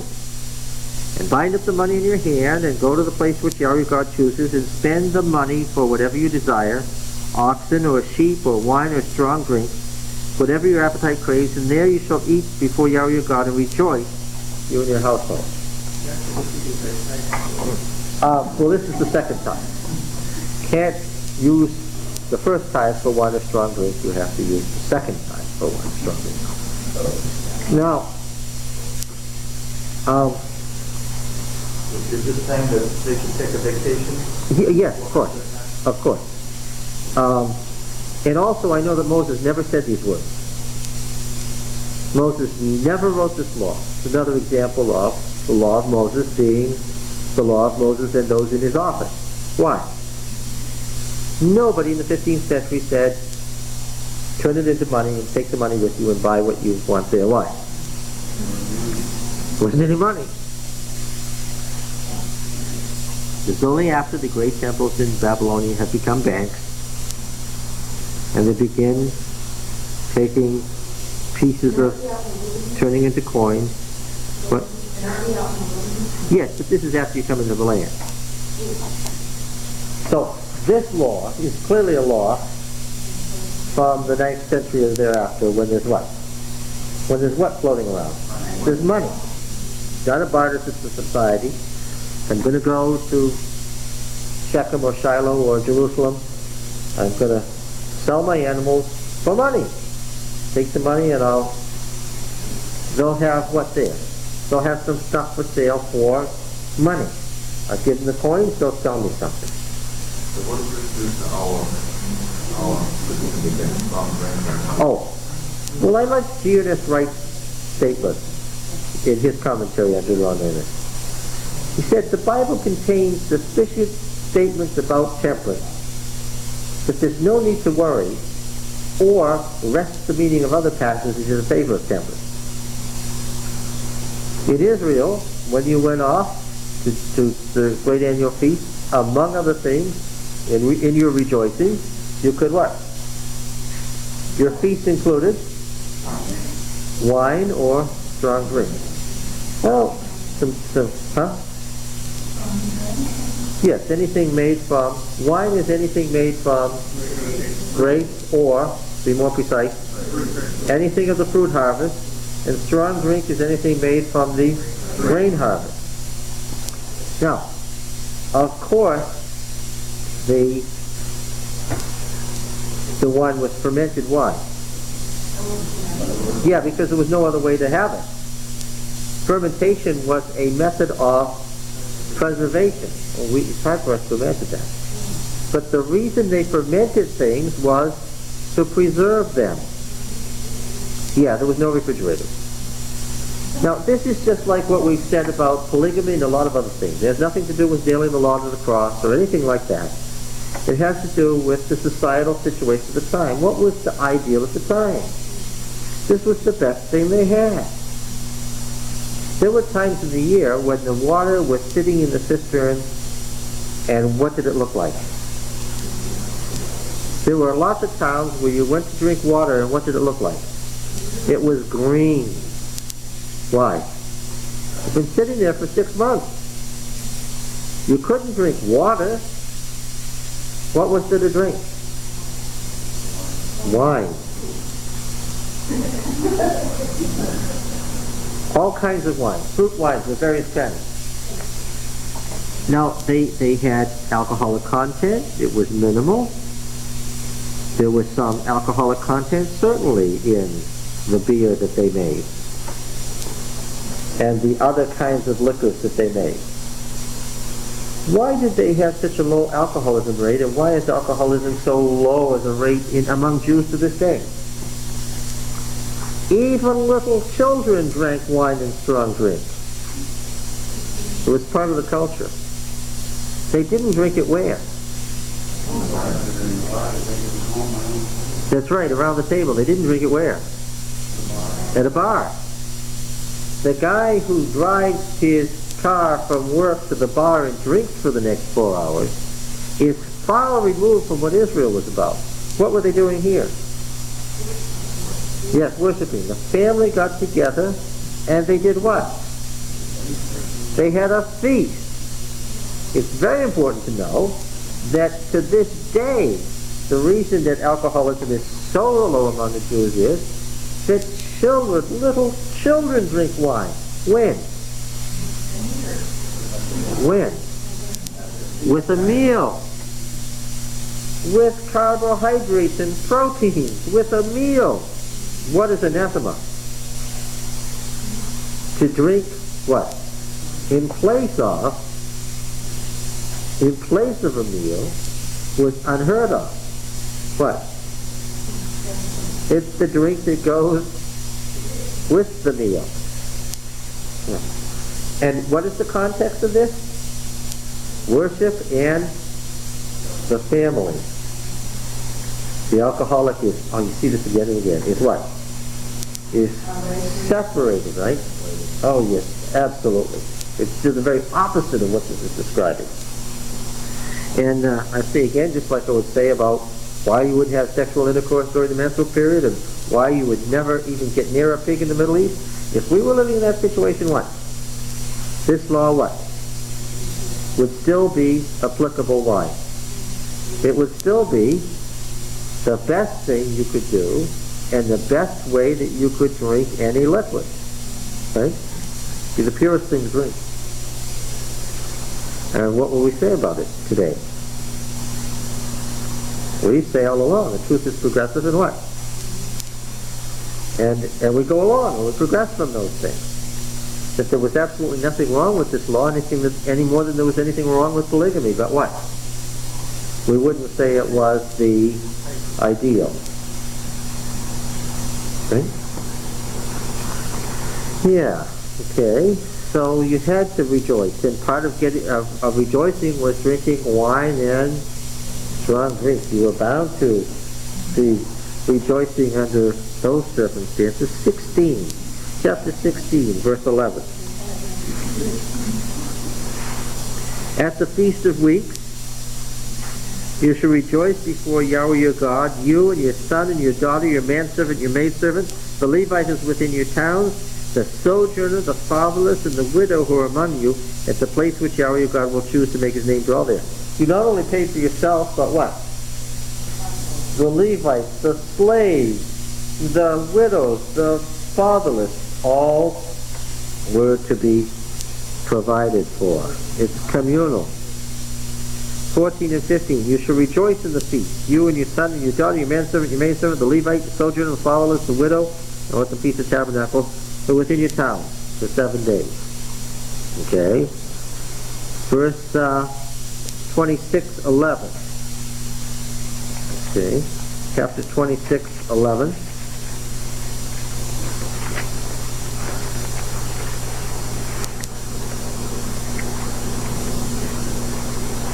This is where they bring the first fruit. And you shall rejoice in the good which Yahweh your God has given to you and to your house, you and the Levite and the sojourner who is among you. And 27 verse 7.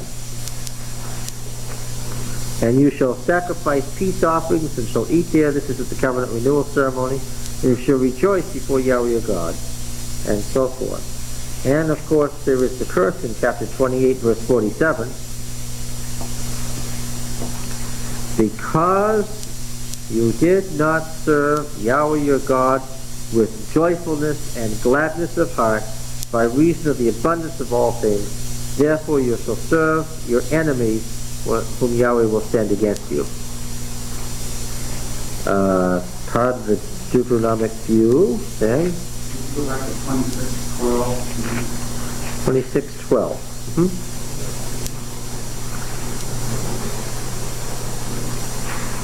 Yes, when you have finished paying all the tithe of your produce in the third year, which is the year of tithing, giving it to the Levite, the sojourner, the fatherless, and the widow, that they may eat within your towns to be filled, then you shall say before Yahweh your God, I have removed the sacred portion out of my house.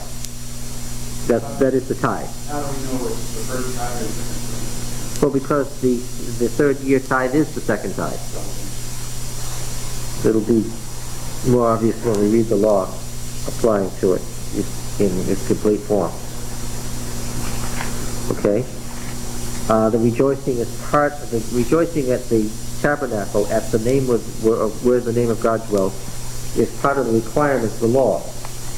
And does this mean that they actually end up giving 20% full, or do they only give 10% one time and another 10%? 10% every year and another 10% in the third year in the spring. An average of 13. An average of 13%, thank you. Yeah, 13 and a third. Let's be exact about this. This would be like P and weigh it out, okay? Now then, if this change were made to sacrificing to the Lord only at this one place, then this raises an immediate question, which has to do with the law of blood in Leviticus 17.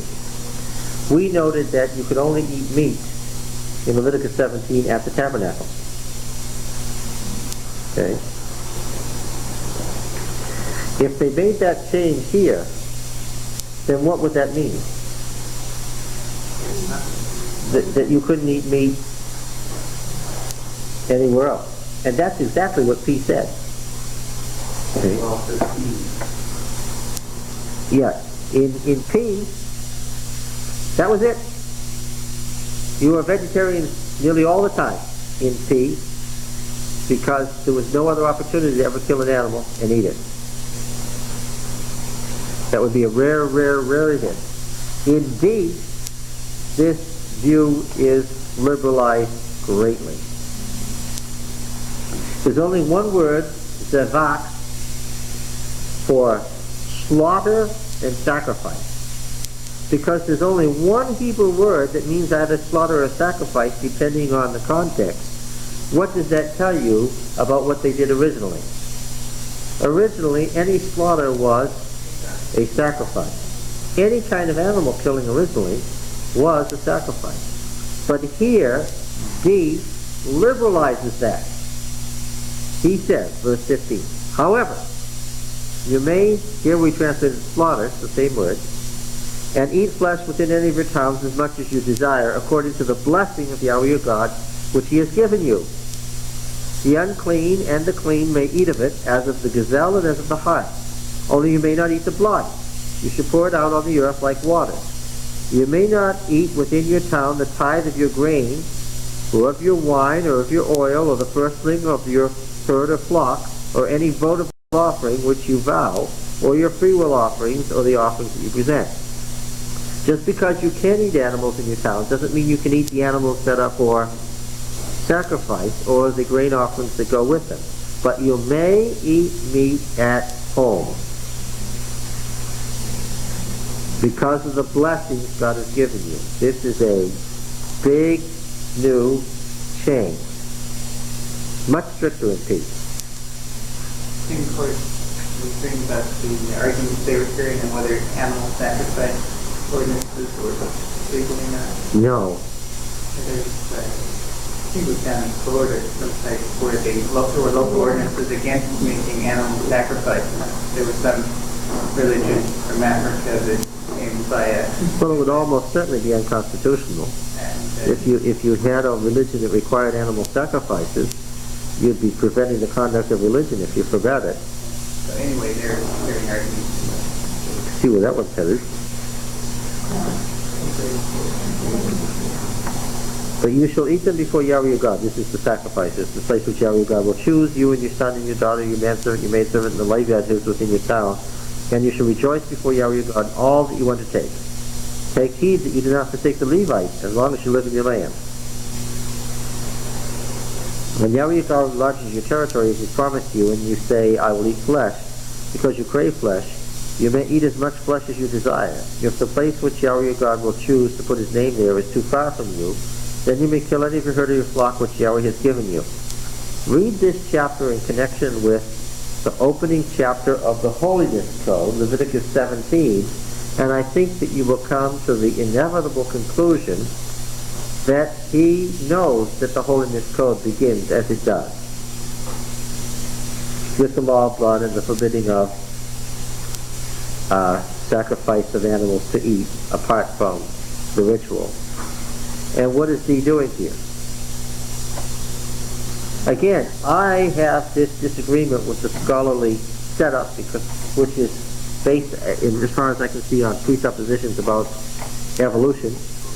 I don't believe that D came first and P came after the exile. I don't believe that P is the work of Ezra in reinstituting the temple. I think P came first in the time of Hezekiah, and I think that D is commenting on P.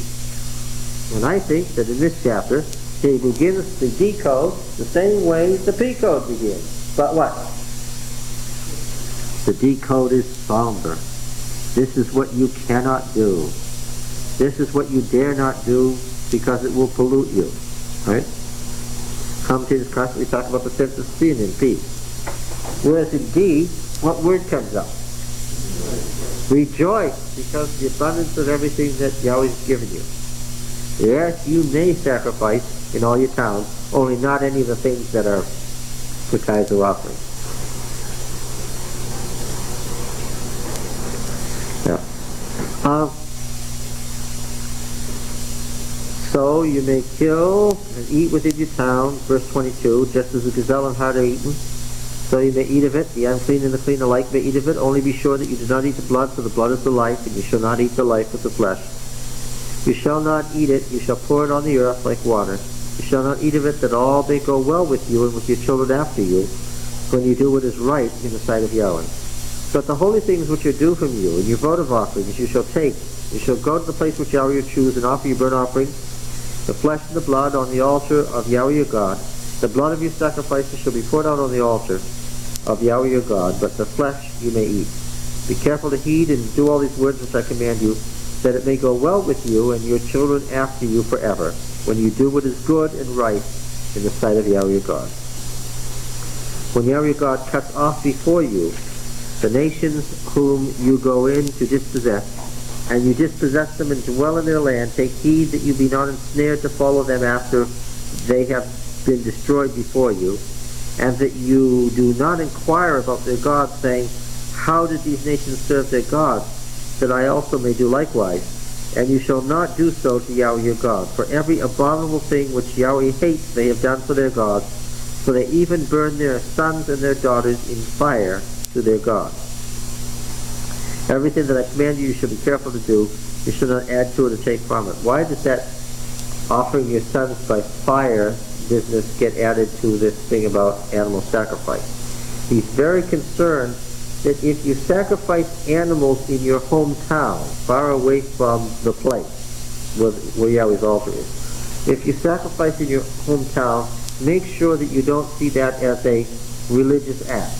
Don't sacrifice in your hometown to what? To the local god. Because he's saying one thing leads to another. If you start by sacrificing your animals and think of yourself as sacrificing to the local god, you could end up, what? Sacrificing your children. He's saying that it starts out in what appears to be an innocent way. And what? And as it goes along, before you know it, you're into some horror show.